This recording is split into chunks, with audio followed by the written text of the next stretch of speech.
Welcome to Cavalier Insider Week 8 preview. Andrew Ramspacher and John Shifflett.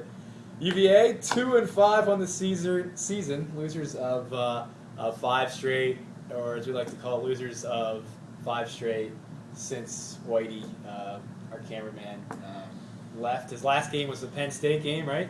I think that's right, on the cooler, as I was saying a few minutes ago. So I guess if they're placing blame, it's guy behind the camera, or it's penalties and special teams and some inconsistent quarterback play. There's a lot of issues with UVA right now as it takes on Wake Forest Saturday at 12:30 at Scott Stadium. I've been blamed for much worse, by the way.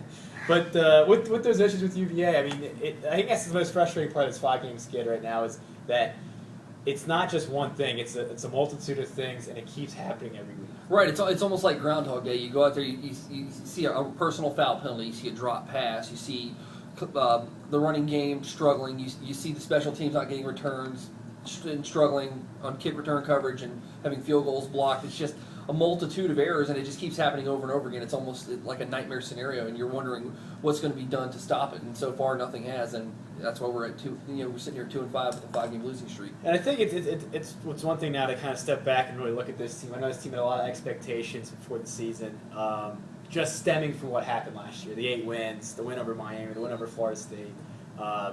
Very good bowl game, in the Chick-fil-A Bowl there on New Year's Eve. And I think, do you think that everybody kind of got too caught up in that and didn't realize that, hey, this team's extremely young, a whole new secondary, only one senior starter on offense, and a lot of young guys on the defense? Right.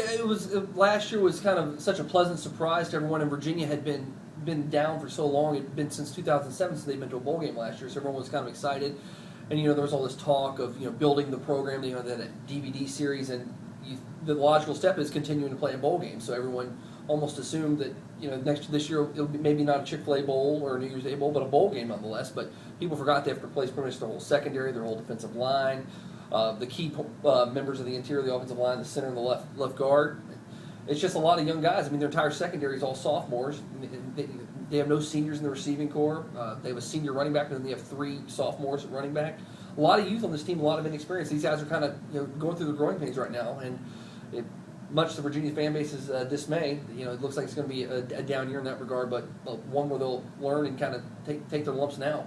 There still are still got 5 games left, starting with Wake Forest. I think people when they looked at the schedule at the end of the year, they saw September would be difficult, obviously, with Penn State, going on the road to Georgia Tech, taking on a nationally ranked TCU team, and then playing a dark horse there at Louisiana Tech. It proved to be right. It was a difficult September. Then they looked at October and thought, this was a chance to rebound. Well, so far, the Cavs 0-2 in October. This is their last chance to take down Wake Forest before the bye week next week.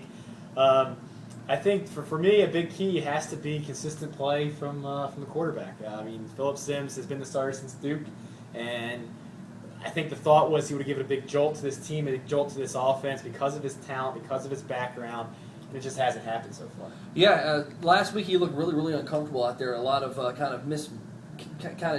some pump fakes and stuff like that. Just the reads didn't look right. It just kind of looked like he wasn't very comfortable. They've got to find some comfort level with him, whether it be more deep routes, more intermediate routes, something to kind of get him in rhythm. It just seems like he's not in rhythm.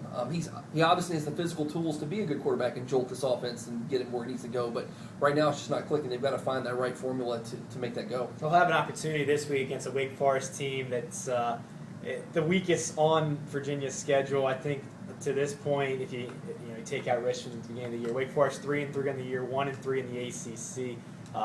Not very good against the run. Could be a good time for that UVA rushing offense, which has improved steadily in the last couple of weeks to really get going. So with that, is this finally the week that this skid stops? I'm going to say so. Again, with the 5-game losing streak, kind of wary of it, but I'll say they're going to get this one done, win 21-17, go into the bye week, and have a little momentum going into the break. I agree, too. It's the 3rd straight week I've said this, that they're going to stop the skid. It didn't happen against Duke, didn't happen against Maryland. I think it happens against Wake Forest. I think Phillip Sims finally gets going a little bit. Kevin Parks continues his momentum, and I think UVA comes out on top 27-24. So that will do it. I'm picking Wake Forest. So from the gallery. The gallery, and what would you call yourself to the streak? The cooler. The cooler, yeah. So the cooler's got Wake, John and I got UVA. We'll see what happens tomorrow at Scott Stadium.